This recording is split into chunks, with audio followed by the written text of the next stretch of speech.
Hi Space Monkeys! So we are back from E3. We wanted to share with you that demonstration, which is a mix between a technological demonstration of the engine that we call Voyager and the actual game with some gameplay elements. So here you can recognize the big mothership that was in the trailer. Of course, it's not the same level of quality. This is a work in progress assets. But again, we wanted to share all these materials with you. As you know, the game is in development. We still have a lot of things to do, but it's cool to share with you where we are on that spaceship part. So here, the mothership is like a home, a house for the player. That one is about 400 meters long, and you can have your crew inside, of course your main character, but also your spaceships. So if you start in the game without anything, and you get your first spaceships, even if then later you have a larger spaceship, you can keep the smaller one into the big mothership. That's the same thing for the crew.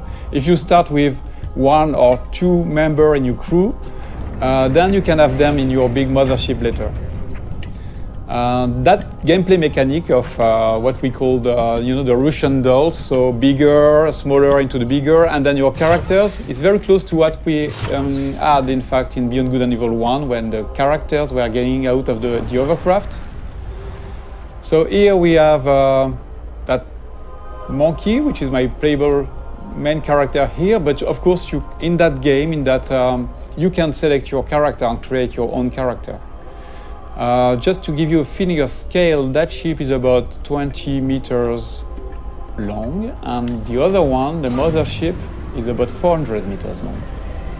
I'm going to go close to it so that you can see the size. So when we have large spaceships like that, the good thing, the interesting thing is that they are a real level of gameplay. You can go inside. We have interiors for those big ingredients. So imagine I'm at the beginning of the game. I'm starting the game. I have nothing, but I am like like in Beyond Good and Evil 1, you start without anything, and you have to get some money to like level up and get your first vehicles. So imagine I'm just delivering pizzas. Here it's like a side quest or just a way among many to get some money. I'm delivering pizzas to those guys. So imagine it's not my spaceship. That's the beginning of the game, and this could be an interesting way to trigger the first ingredients of the adventure, because the spaceship is a playable interior. You can get inside, you can sell your pizza, and then instead of getting out of the ship, you could decide to explore the ship. And why not discover that there is some slavery, some human trafficking and things like that. The good thing is that in Beyond Good and Evil 2, like in the first episode, you can take pictures. So if I'm taking a picture of evidence of the things I'm seeing in the game, then I can share those pictures with the guys in the city, for example, and then I can trigger discussions with those guys based on the picture I took. So that's a very interesting mechanic that can create that feeling that you can explore everything and you can gather informations and share those informations with NPCs, but also between players. Another very interesting thing here is the feeling of scale. Here we know that the players, that they will explore everything, they will want to go everywhere. So we need to handle large scale ingredients, like that huge statue, where you can go very close to it and you can look at all the details on the statues. And of course you can go inside of this kind of statue, and you can also get on top of it. I just want to show you something interesting about the scale and the feeling of scale. So I'm going to land on the top of the statue and you will realize how big it is.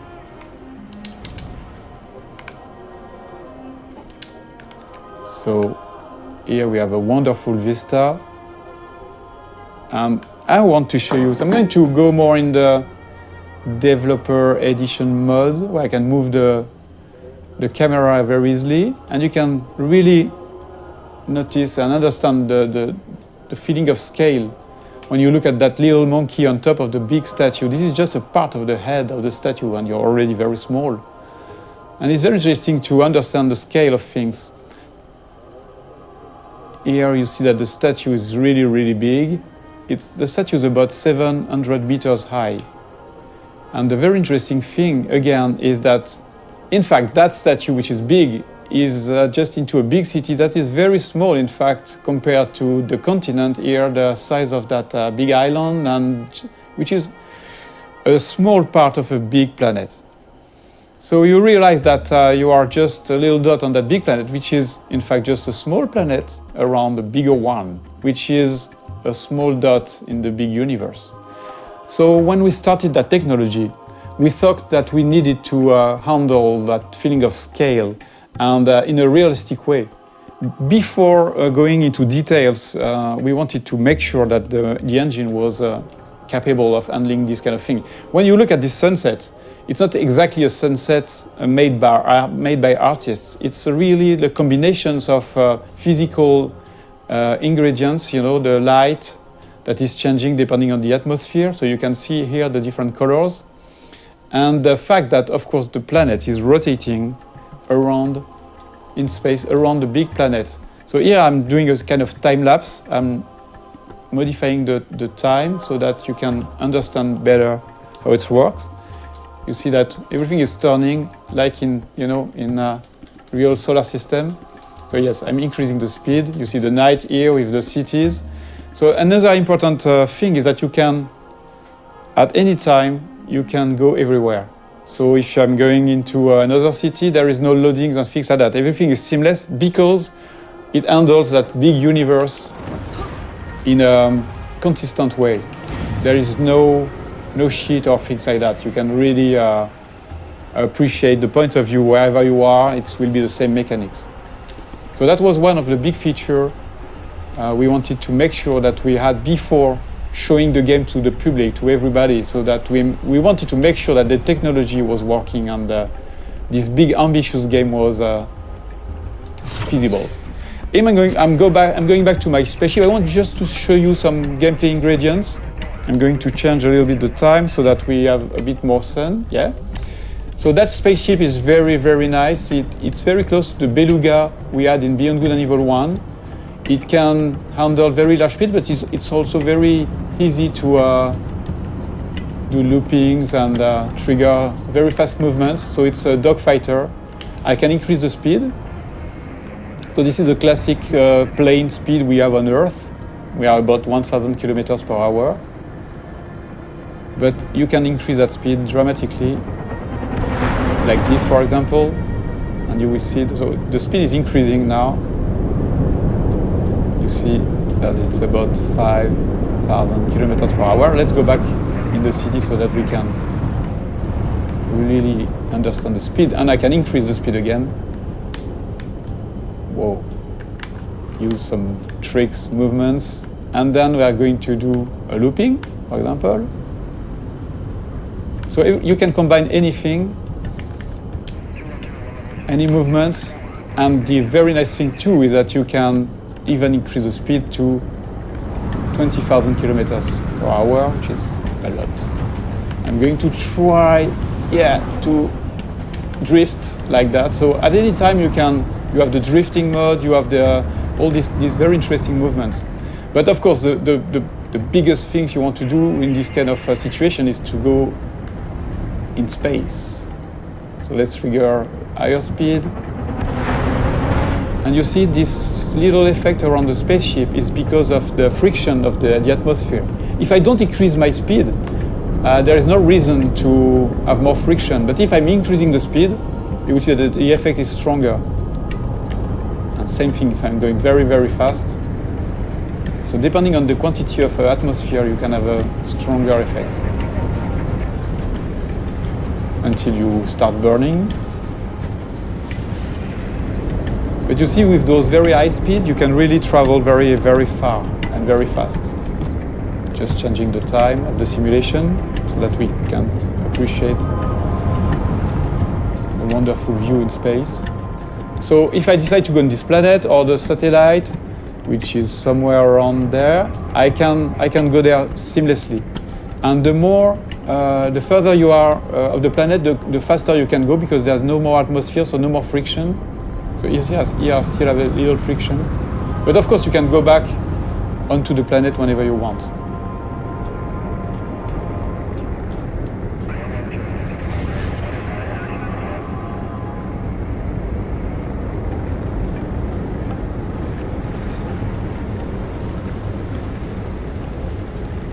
A very interesting thing too is that there's a lot of biomes on the planet, like this desert, or you have frozen lands on the planet, different cities. So we don't want empty planets. We want planets with landmarks, with places to explore. There are mountains where you have some monks living there. So they are not empty, repetitive planets. The planets we aim to work on, to make our planets with life. And the planet itself is living somehow. For example, that planet has different, I would say, big biomes. Because that planet, as I told you, is a satellite of the bigger one, the one that is in the foreground. A part of that planet is protected, like the moon. Our moon is a part of the moon is protected by Earth. From the big asteroids and meteorites. So here that's exactly the same thing. The cities are built in the safe place where nothing is falling from space. But I will show you a bit later the opposite part of that planet, where you can have real-time giant meteorites, asteroids falling and modifying the planet's ground. The very interesting thing is that this kind of event is connected to the life on the planet.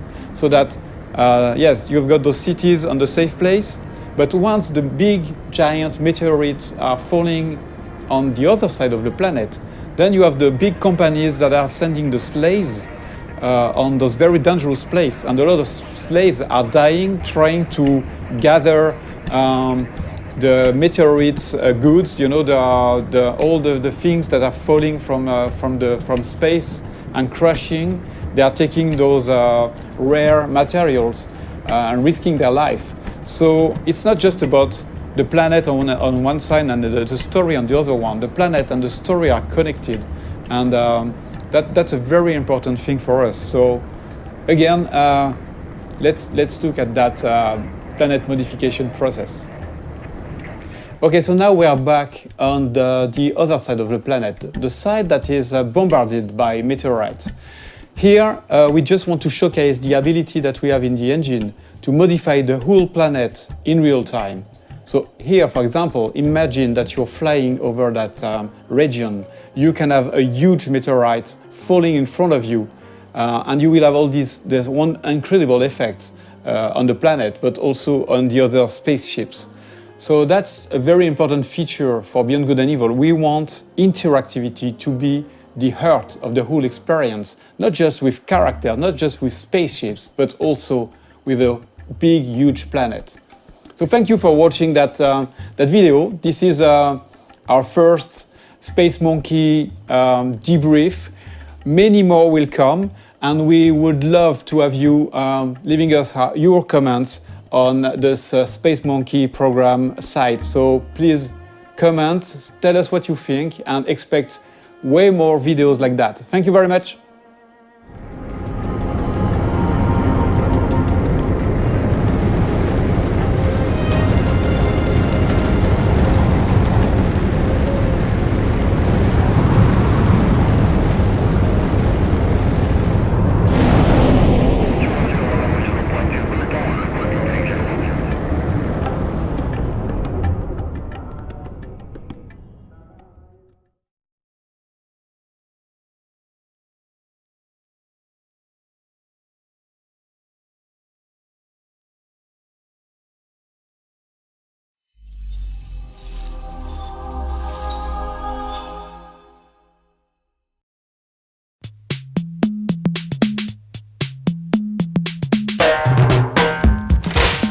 Voilà, il faut que tu dises un truc là, bordel.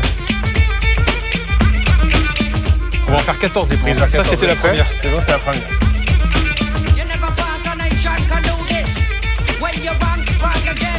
En plus, ils vont de plus en plus se foutre de notre gueule au fur et à mesure. C'est normal.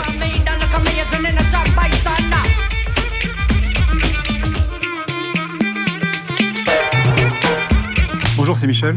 Hi, I'm Guillaume. Bienvenue à Ubisoft Montpellier, bienvenue dans l'équipe de BGE2. We're going to share with you today the vision that we have for BGNE2. Alors l'histoire de BGE1, c'est une grande aventure avec un principe un petit peu classique, mais qui est intéressant, d'un personnage qui se découvre à travers son aventure, qui évolue.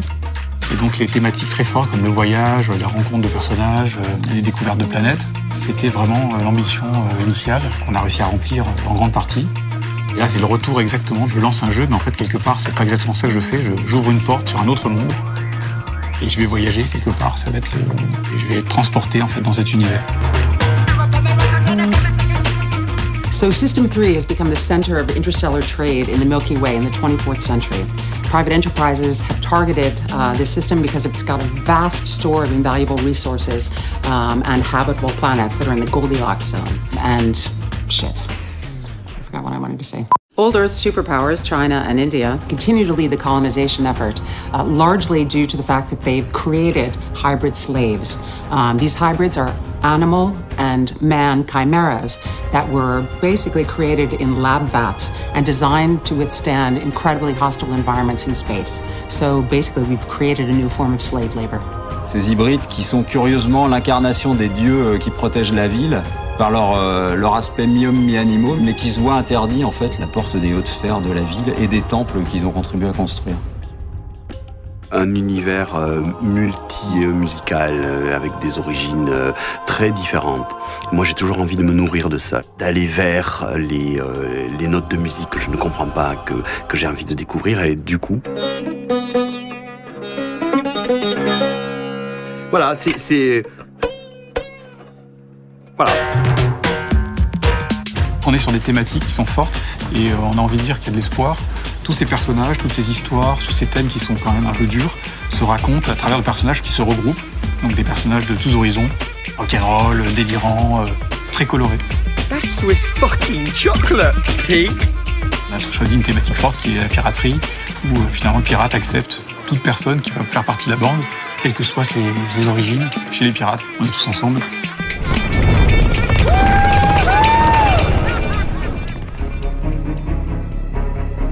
You start the game as a very, very low end of the social scale as a pirate, and you have no crew, no ship, nothing. We might give you a small space tuk-tuk, but that's it. The idea of the game is that you're going to live this life that's going from nobody to a space legend. Being lost, that's what we like about traveling and what we want the player to experience in the game.